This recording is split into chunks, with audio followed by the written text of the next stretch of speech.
이스라엘 백성들이 출애굽하고 난 뒤에 시내산 아래에서 1년 동안 머물렀습니다. 그 기간 동안에 모세가 시내산에 올라가서 하나님의 말씀을 받고 있었는데 모세가 40일이 지났는데도 내려오지 않으니까 이스라엘 백성들이 걱정을 하게 됐어요. 마음이 불안해졌습니다. 그래서 1절에 백성이 모세가 시내산에서 내려옴이 더딤을 보고 모여 백성이 아론에게 이르되 말하되 일어나라, 우리를 위하여 우리를 인도할 신을 만들라. 이 모세 곧 우리를 애굽 땅에서 인도하여 낸 사람은 어찌 되었는지 알지 못함이니이다. 이렇게 말을 했습니다. 시내산에 올라간 모세가 40일 동안 감감무소식이었습니다. 죽었는지 살았는지 알 수가 없었습니다. 이 가운데서도 하나님의 임재를 상징하는 불기둥과 구름기둥이 이스라엘 백성들과 함께 있었습니다. 매일마다 내리는 만나도 내리고 있었습니다. 그런데도 이스라엘 백성들은 불안했습니다.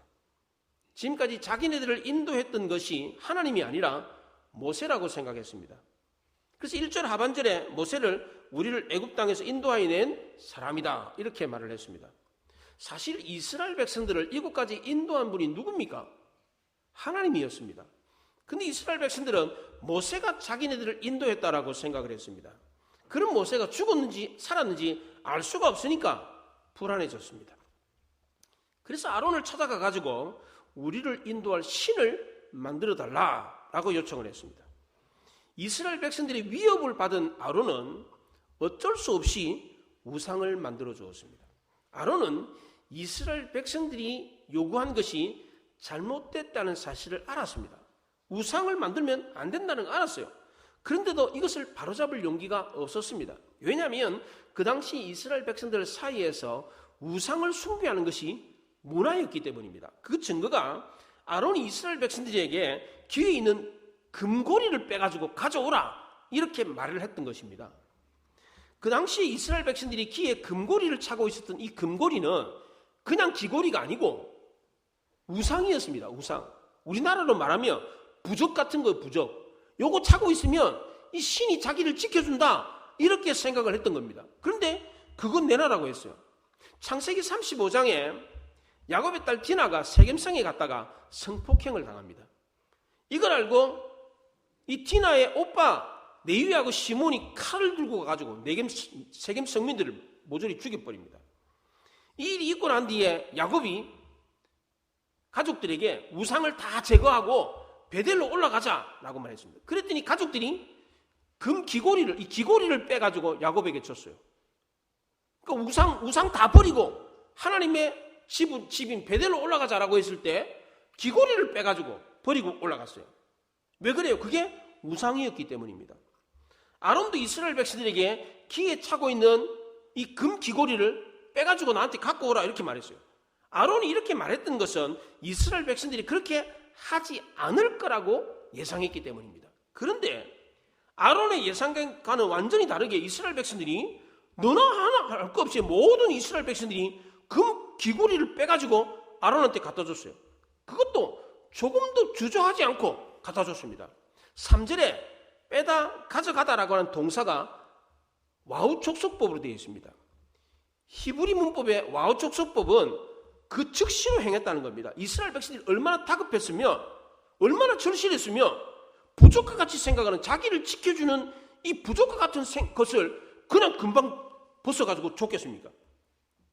아론 역시도 그걸 받아가지고 부어가지고 금 송아지를 만든 것을 그 즉시로 했습니다. 곧바로 이걸 만들어 놓고 이게 너희들을 인도하는 신이다 이렇게 선포를 했습니다. 여기 나오는 동사들이 다 와우 족속법으로 되어 있습니다. 금 송아지 우상을 만드는 일이 일사천리로 진행이 됐습니다. 그리고 그 다음날 아침에 일찍 일어나가지고 이스라엘 백성들이 번제와 화목제를 드리면서 앉아가지고 먹고 마시면서 일어나서 춤추고 노래를 하고 막 서로 껴안고 뛰놀았습니다. 우리말 성경에는 5절 하반절에 뛰놀았다라고 되어 있는데 이 뛰놀았다라고 하는 단어는 성적인 욕구를 가지고 껴안았다 이런 뜻입니다. 창세기 26장에 이삭이 가나안에 기근이 발생해가지고 블레셋 땅 그랄 지방에 피신을 간 적이 있었습니다. 갔는데 자기 와이프가 너무 이뻐가지고 자기 아내를 누이라고 속였어요. 만약에 자기 아내라고 했으면 자기를 죽여버리고 아내 빼앗아갈까 싶어가지고 자기 와이프를 누이라고 속였어요. 그런데 블레셋 왕 아비멜렉이 이 이삭이 자기 와이프 리브가를 껴안는 것을 봤어. 근데 그 껴안는 모습이 누이를 껴안는 모습이 아니고 아내를 껴안는 모습이었어요. 이게 거기에 껴안다라고 하는 단어가 뛰놀았다라고 하는 단어하고 똑같은 단어입니다. 그러니까 이삭이 리브가를 껴안는 것은 그냥 누이를 껴안는 게 아니에요. 아주 진하게 성적 욕구를 충족하는 모습으로 진하게 껴안는 겁니다. 금송아지 우상을 만들어 놓고 먹고 마시고 뛰놀았던 이스라엘 백성들이 성적 욕구를 충족하기 위해서 서로 껴안으면서 뛰놀고 있었습니다. 이것은 마치 바알 신을 섬기는 가나안 백성들이 바알 신 앞에서 성행위를 해가지고 성적 행위를 행해가지고 신을 자극하고 신을 기분 좋게 만들어가지고 비를 내리게 했던 그런 행위와 똑같았습니다. 이스라엘 백성들이 이렇게 했던 것은 애굽에 있었을 때 애굽 사람들이 그렇게 신 앞에서 뛰는 것을 보았기 때문입니다. 애굽 사람들이 우상신 앞에서 음란 행위를 해가지고 신을 기쁘게 하면서 신을 숭배하고 그리고 신이 복을 줄 것을 생각하면서 그런 제사를 드렸던 것을 그대로 본받아서 재현을 했습니다. 어떻게 모세 한 사람 없어졌다고 이스라엘 백성들이 이렇게까지 타락할 수가 있습니까? 하나님은 이런 이스라엘 백성들의 모습을 보고 크게 실망해서 진노하셨습니다. 모세에게 너가 내려가라. 너가 애굽 땅에서 인도하여 낸 너 백성이 부패했다. 금송아지 우상을 만들어 놓고 이것이 너희를 애굽 땅에서 인도한 신이라고 그런다. 이 백성을 보니 목이 뻣뻣한 백성이다. 그런즉 내가 하는 대로 내버려 둬라.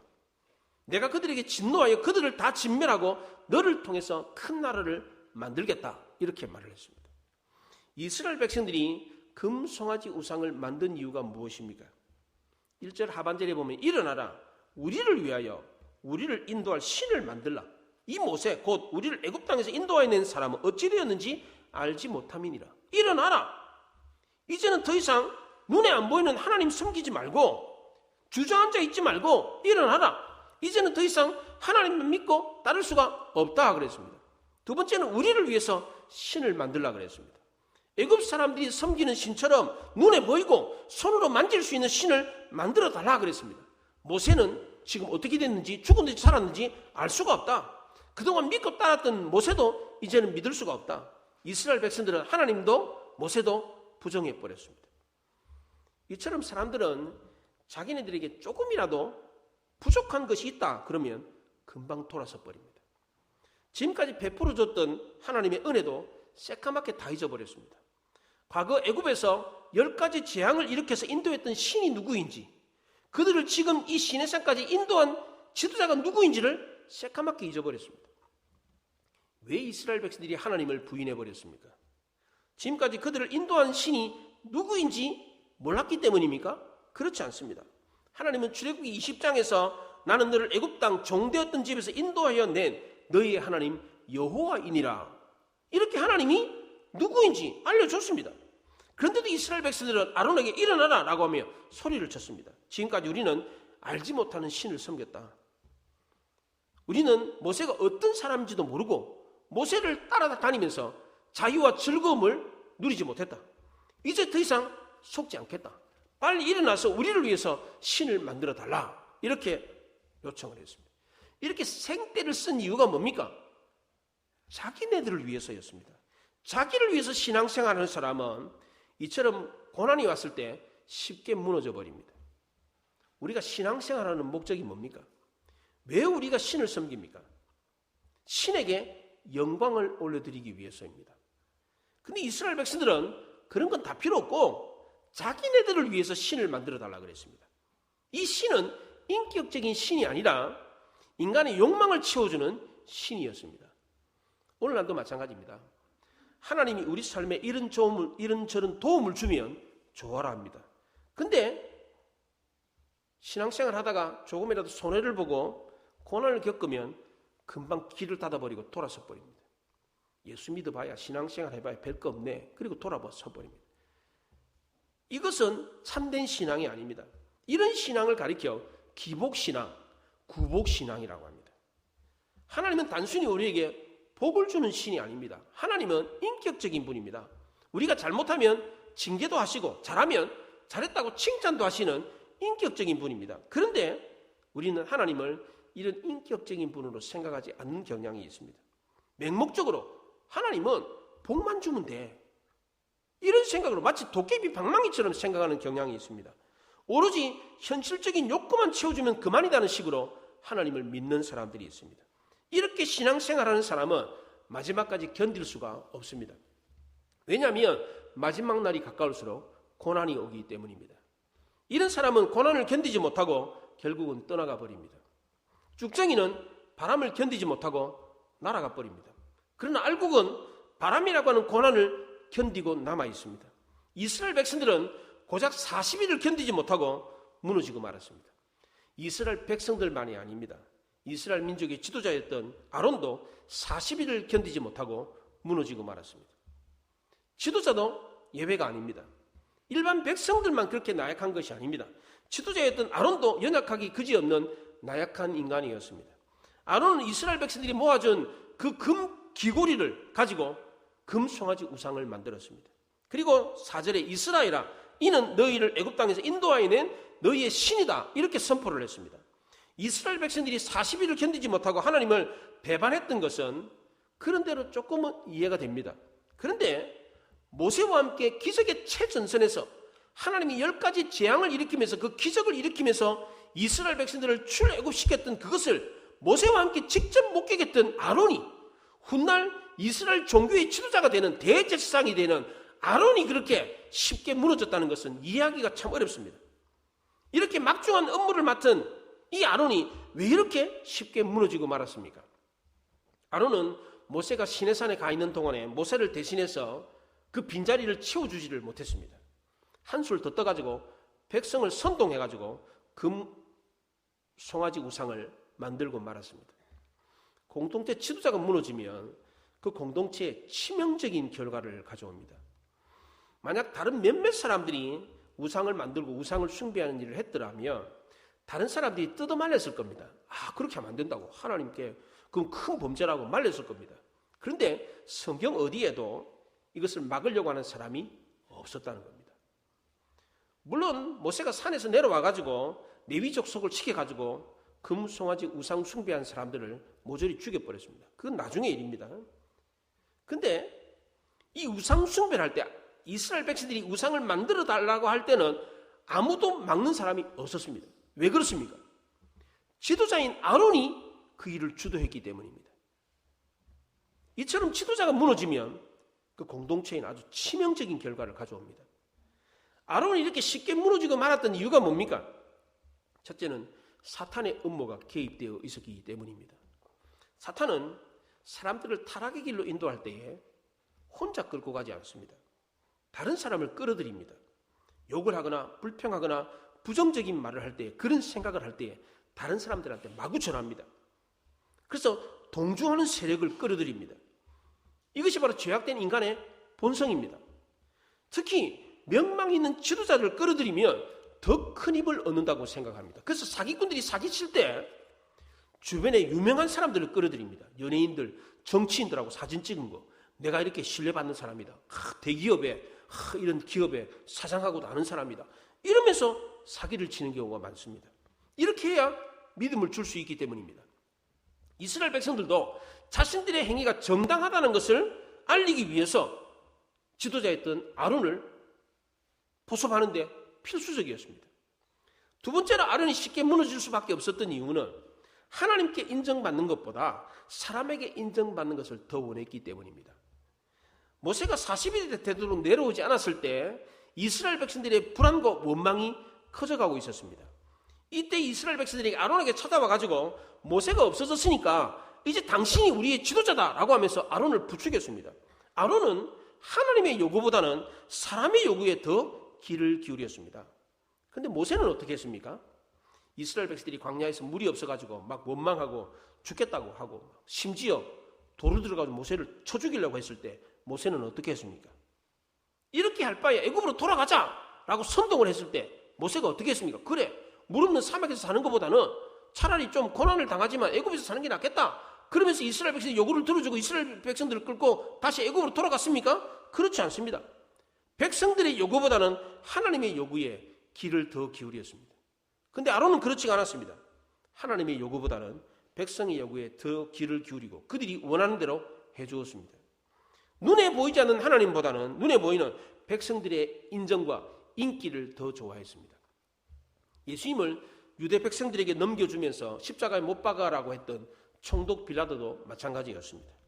여러 정황으로 봐서 예수님에게는 죄가 없다는 사실을 알았습니다. 그의 아내도 자기에게 와가지고 내가 전날 밤에 꿈을 꿨는데 이 예수라는 청년을 막대하지 마라. 그 사람에게 죄가 없다. 이렇게 말을 해줬습니다. 예수님이 죄인인지 죄인이 아닌지 애매한 게 아니었습니다.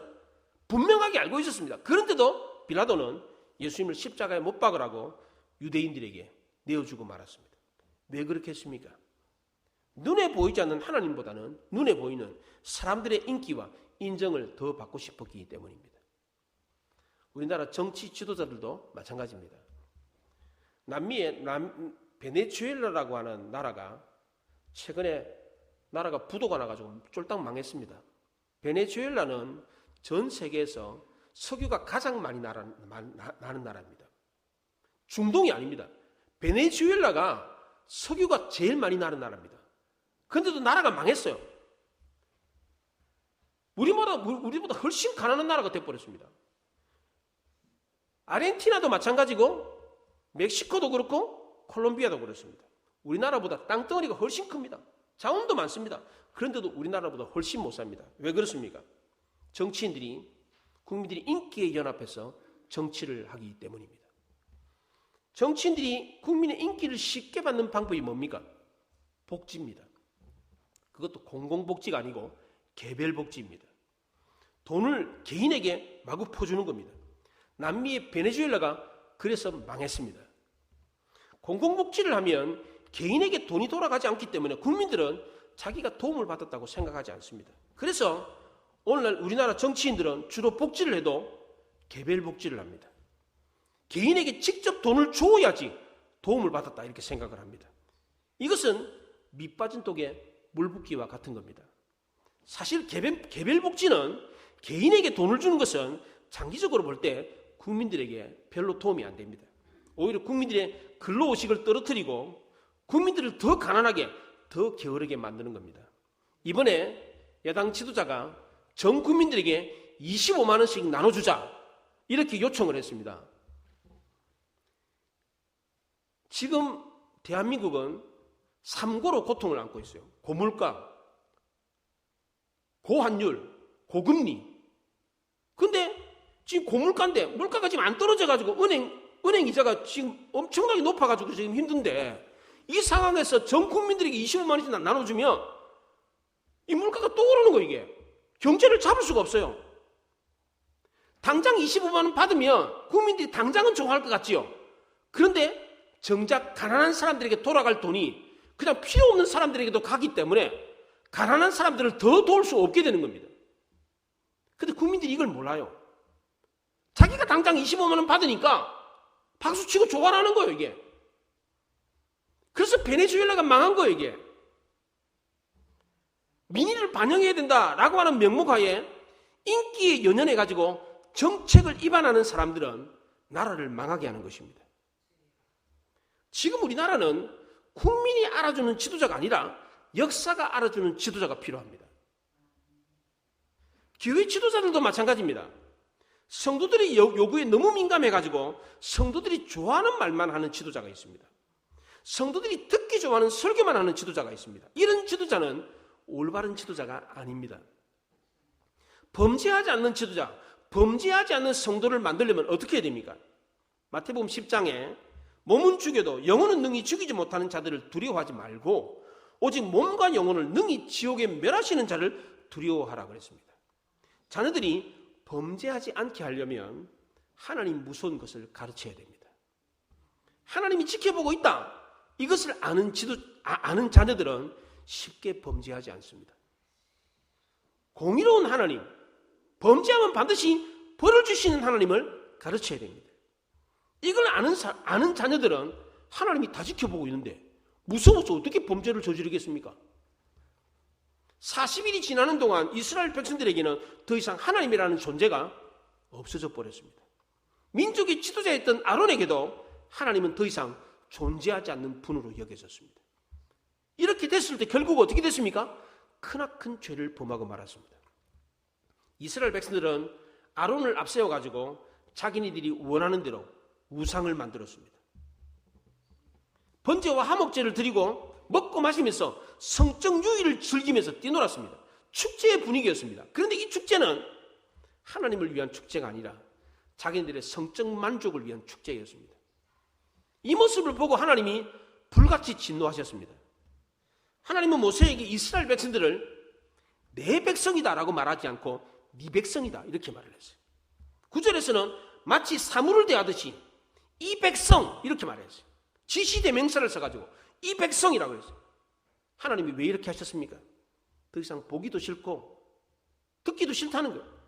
관계를 완전히 끊어버리고 싶다는 거예요. 금송아지 우상을 자기 신으로 믿는 이스라엘을 내 백성이라고 할 수 있겠습니까? 하나님 보시기에 이스라엘 백성들은 목이 뻣뻣한 사람들이었습니다. 절대로 숙이지도 않고 순종하지도 않고 자기 욕망과 아집으로 똘똘 뭉친 사람들이었습니다. 이런 사람들은 정말 변화되기가 어렵습니다. 순종할 줄 모르고 자기가 최고라고 하는 사람은 대책이 않습니다. 교회 안에도 이런 사람들이 있습니다. 아무리 설교를 들어도 이런 사람들은 변화가 일어나지 않습니다. 자기가 최고라고 생각하고 배울 게 없다라고 생각하기 때문입니다. 하나님이 이런 사람들에게 내 백성이라고 하지 않습니다. 하나님의 진노가 얼마나 무서웠던지 모세도 하나님 앞에 감히 똑바로 설 수가 없었습니다. 그런데 오늘 본문에 참 이상한 말이 나옵니다. 10절에 보세요. 내가 하는 대로 두라 라는 말이 나와요. 하나님이 모세에게 내가 하는 대로 두라. 이 말은 나 말리지 마라 이런 뜻입니다. 그런데 이 말은 반어적인 뜻이 있습니다. 우리가 동네에서 보면 싸움하면서 혈기가 왕성해가지고 상대방과 싸우면서 나 말리지 마라. 네 죽고 내 죽자. 이러면서 싸우는 사람이 있습니다. 이렇게 말하고 정말 죽기 살기로 싸우는 사람 말리지 않으면 어떻게 됩니까? 누군가 죽습니다. 이런 경우에 주변 사람들이 어떻게 됩니까? 말려야 됩니다. 오늘 본문의 상황도 똑같습니다. 하나님이 정말 화가 나가지고 물불 안 가리고 진노를 불처럼 발산했습니다. 그래서 하나님이 모세에게 내가 하는 대로 두라 이렇게 말을 했습니다. 이 말은 겉으로 드러나는 뜻은 정말 절대로 나 간섭하지 마라 이런 뜻입니다. 그런데 속뜻은 그렇지가 않습니다. 나 좀 말려달라 이런 뜻입니다. 만약 하나님이 모세가 간섭하지 못하게 하려고 했다면 아예 처음부터 하나님이 산 아래 이스라엘 백성들이 어떤 일을 하고 있는지를 아예 말을 하지 말아야 돼요. 그런데 하나님은 모세에게 산 아래에서 지금 이스라엘 백성들이 어떤 범죄를 저지르고 있는지 다 말해줬어요. 그래놓고는 나 막지 마라 이렇게 말을 한 것은 나 좀 막아달라 이런 뜻이었습니다. 하나님은 주체하지 못하는 화를 내셨어요. 그래서 모세에게 모세야 나 좀 말려달라. 내가 안 말려주면 내가 사고 칠 것 같다. 이 말씀을 하신 겁니다. 모세는 이런 하나님의 마음을 알고 하나님이 말씀하신 내용을 징검다리 삼아서 하나님께 용서를 이끌어내는 말을 3번을 했습니다. 첫 번째는 11절에 보세요. 여호와여 어찌하여 그 큰 권능과 강한 손으로 애굽 땅에서 인도하여 내신 주의 백성에게 진노하시나이까 그랬어요. 하나님이 모세에게 이스라엘을 네 백성이다 이렇게 말을 했더니 모세도 똑같이 하나님께 주의 백성입니다. 아메카라는 똑같은 말을 했어요. 하나님이 모세에게 네 백성이다 그러니까 모세도 하나님께 하나님의 백성입니다 이렇게 말을 했어요. 똑같은 말로 대받아치면서 하나님의 마음을 바꾸어 놓았습니다.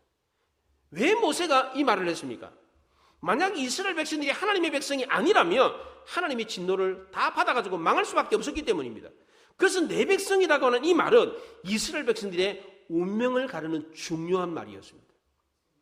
두 번째로 12절에서 어찌하여 애굽 사람들이 이르기를 여호와가 자기 백성을 산에서 죽이고 지면에서 진멸하려는 악한 의도로 인도하여 내었다 말하게 하려 하시나이까 그랬습니다. 하나님이 구원하신 백성을 하나님이 멸하시면 하나님이 욕을 얻어먹습니다. 그러니까 진노를 그치시고 용서해 주십시오 이렇게 말을 했어요. 세 번째는 13절에 주의 종 아브라함과 이삭과 이스라엘을 기억하소서. 주께서 그들을 위하여 주를 가리켜 맹세하여 이르시기를 내가 너희의 자손을 하늘의 별처럼 많게 하고 내가 허락한 이 온 땅을 너희의 자손에게 주어 영원한 기업이 되게 하리라 하셨나이다. 그랬어요. 하나님이 우리 조상들에게 맹세하셨지 않습니까? 이스라엘 백성들이 하늘의 별과 같이 많게 하고 이 땅을 영원한 기업이 되게 해갔다고 하나님이 맹세하면서 약속하지 않았습니까? 하나님은 약속하신 것을 반드시 지키는 분 아닙니까? 그러니까 용서해 주십시오. 이렇게 말을 했습니다. 하나님의 속마음을 알고 탁월한 변론을 하는 이 모세의 말을 듣고 하나님이 뜻을 돌이켰습니다. 하나님이 뜻을 돌이킨 것은 이스라엘을 진멸하겠다는 것을 돌이킨 겁니다. 지금까지 있었던 모든 일을 없었던 일로 하자, 이런 뜻이 아니었습니다. 나중에 하나님은 레위 족속을 통해 가지고 금송아지 우상 숭배하는 일에 가담했던 사람들을 모조리 죽여버립니다. 하나님의 뜻을 바꾸지 않은 것은 이스라엘 백성들에 대한 사랑이었습니다.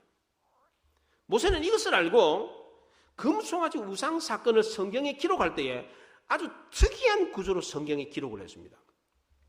그게 31장 18절입니다. 성경을 한번 보세요. 31장 18절은 31장 마지막에 안식일 규례를 얘기하고 32장에 우상숭배 사건을 이야기하면서 삽입구절로 적어놨습니다. 18절에. 이 18절은 앞의 내용하고 뒤의 내용이 연결이 안 됩니다. 생뚱맞게 그냥 삽입되어 있는 겁니다. 읽어보세요. 성경을 보시면 앞에 안식일 이야기하다가 갑자기 18절에서 여호와께서 시내산 위에서 모세에게 이르시기를 마치신 때에 증거판 둘을 모세에게 주시니 이는 돌판이요 하나님이 친히 쓰신 것이더라. 이렇게 말해요. 그리고는 금송아지 우상 이야기를 합니다. 앞에 이야기하고 뒤에 이야기가 맞지 않는 삽입구조를 집어넣은 겁니다. 그리고 금송아지 우상 사건의 이야기가 끝나고 난 뒤에 두 번째 돌판을 받을 때 34장 1절에 보세요. 34장 1절에 또 생뚱맞는 말을 합니다. 여호와께서 모세에게 이르시되 너는 돌판 둘을 처음 것과 같이 다듬어 만들라. 내가 깨뜨린 처음 판에 있던 말을 내가 그 판에 쓰리니 그랬어요. 십계명 두 돌판 이야기를 하고 금송아지 우상 사건 이야기하고 그리고 또 십계명 두 돌판 이야기를 했어요. 이것이 바로 구약 성경에 나오는 대표적인 샌드위치 구조로 되어 있는 겁니다.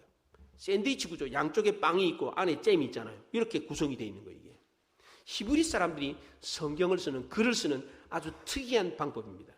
인터커레이션이라고 하는 액자구, 격자 구조로 우리나라는 두 갈씩, 미갈씩, 양갈씩 이렇게 주제를 다루잖아요.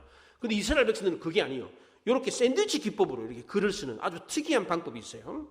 이렇게 썼던 이유가 뭡니까? 양쪽에 십계명 이야기를 하고 그 사이에 우상 숭배 사건을 이야기를 해요. 이렇게 이야기를 합니다. 왜 그러십니까? 이스라엘 백성들이 범죄를 하나님이 주신 말씀으로 감싸고 있는 구조입니다. 금송아지 우상 사건에는 하나님의 공의, 진노가 나타났습니다. 그런데 십계명 두 돌판에는 하나님의 사랑, 언약, 약속이 나타났습니다. 우리가 범죄할 때 하나님은 공의로 진노하십니다. 그러나 그 진노 중에도 우리가 죽지 않는 이유는 하나님의 사랑, 하나님의 언약, 하나님의 약속이 이렇게 감싸고 있기 때문입니다. 하나님의 공의와 사랑은 동전의 양면과 같습니다. 하나님은 진노 중에라도 긍휼을 잊지 않는 분입니다. 하나님은 이랬다 저랬다 하는 분이 아닙니다. 오히려 하나님은 어떻게 해서든지 우리를 용서하려고 하는 긍휼의 마음을 갖고 계십니다. 하나님은 이스라엘 백성들이 범죄했을 때 불처럼 진노했지만 그 진노를 삭히려고 모세에게 나 좀 말려달라 이렇게 말씀했습니다. 왜냐하면 이스라엘을 향한 하나님의 사랑이 언제나 변함이 없었기 때문입니다. 그래서 하나님은 진노 중에라도 긍휼을 잊지 않는 분이었습니다. 하나님이 베푸신 이 긍휼은 너무나도 크고 놀라운 것이었습니다. 이스라엘 백성들 200만 명 전체가 다 죽을 판이었는데 하나님의 긍휼하심 때문에 아무런 공로 없이 다 제사함받고 용서를 받았습니다. 그러니까 이 하나님의 긍휼이 얼마나 큰 것입니까? 그러기에 우리는 하나님의 공의 앞에서는 두려워 떨어야 되지만 하나님의 사랑 앞에서는 하나님은 위로와 평안을 얻을 수 있는 것입니다. 하나님은 진노 중에라도 긍휼을 잊지 않는 분이시기 때문에 우리는 아무리 큰 죄를 지었다고 할지라도 언제든지 하나님 앞에 나가서 죄를 고백하고 회개하면 용서받을 수 있습니다. 우리도 그 크신 하나님의 사랑의 품이 안기면 놀라운 회복과 평안을 얻을 수가 있습니다. 어떤 사람이 이런 놀라운 회복과 평안을 얻을 수 있습니까? 하나님의 용서의 은혜가 얼마나 큰지를 아는 사람입니다. 그런데 이스라엘 백성들은 금송아지 우상 숭배 사건으로 크나큰 죄를 범했음에도 불구하고 하나님의 크신 긍휼을 입었습니다. 그런데도 얼마 가지 않아가지고 또다시 하나님과 모세를 원망하고 배반했습니다. 심지어 모세를 돌로 쳐 죽이려고 했습니다. 왜냐하면 한없이 크신 하나님의 용서의 은혜가 얼마나 큰지를 알지 못했기 때문입니다. 우리도 사실 이스라엘 백성들처럼 금송아지 우상을 숭배하며 하나님을 배반하고 거역했던 사람들입니다. 그런데 진노 중에라도 긍휼을 잊지 않는 하나님이 계셨기 때문에 죽지 않고 살아있는 것입니다. 우리도 예수 그리스도를 통해서 이런 하나님의 놀라운 은혜를 입었습니다. 예수 그리스도는 우리 죄를 대신해서 십자가에 못 박혀 죽으심으로 우리가 용서받은 겁니다. 이것을 우리는 인정해야 합니다. 이 은혜가 얼마나 크고 놀라운지를 아는 사람이 하나님의 용서의 은혜를 덧입을 수 있습니다. 하나님의 크신 은혜를 입고도 그 은혜를 잊어버리고 또다시 하나님을 배반하고 거역했던 이스라엘 백성들에게 하나님의 은혜와 긍휼은 의미가 없었습니다. 우리는 진노 중이라도 베푸시는 하나님의 은혜와 긍휼이 얼마나 크심을 알고 잊지 않고 그래서 하나님의 무한한 은혜와 긍휼을 경험하고 평안과 회복을 경험하는 우리 모두가 될 수 있기를 바랍니다. 기도하겠습니다. 말씀을 생각하며 기도합니다.